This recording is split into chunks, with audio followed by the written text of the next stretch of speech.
most out of your chopper. Component: the product comes with a pump. The chopper makes it easy to prepare chopped ingredients for soups, salads, pesto, hummus, salsa, guacamole, baby foods, among others. Chopping: vegetables and fruits without a hard seed. Example: onion, carrot, potato, tomato, cucumber, bell pepper, kale, etc. Herbs. Example: garlic, spring onion, etc. Tip: if the food is too tough to cut with your knife, then it will be too tough for the chopper. Mixing: eggs, flour, soup, cream, etc. How to use: use one hand to hold the plastic shelf of the blade attachment, and use the other hand to carefully remove the protective covers from the blades.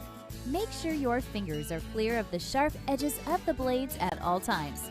Place the food chopper on a flat, stable surface, and place the chopper blade on the nub at the center of the bowl. Use a knife to cut the food into chunks no longer or wider than 1.5 inches, 3 to 4 centimeters. The smaller the chunks are, the quicker it will be to chop them later.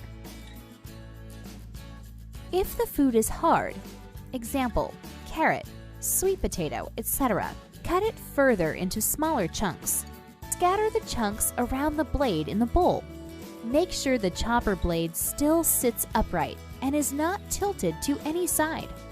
Fit the cover flush on the bowl. Fit the pump onto the cover. Make sure the pump's base fits flush with the cover. The hex end of the pump should now be connected to the hex hole of the chopper blade through the cover. If the pump handle is in the locked position, release it as follows. 1. Use one hand to hold the pump handle. 2. Use the other hand to slide the pump lock to the unlocked position. Push down on the pump repeatedly. This will cause the chopper blade to spin and chop the food. The more you push the pump, the finer the chopped foods become. Stop when the desired results are achieved. Important: if the chopper blade doesn't move freely, please try this. Open the cover. Remove some chunks from the bowl. Cut the chunks further into small pieces. Reposition large chunks around the chopper blade. Try again until the blade can move freely. Take out the chopper blade carefully before removing the chopped food from the bowl. To save space when storing the chopper, you can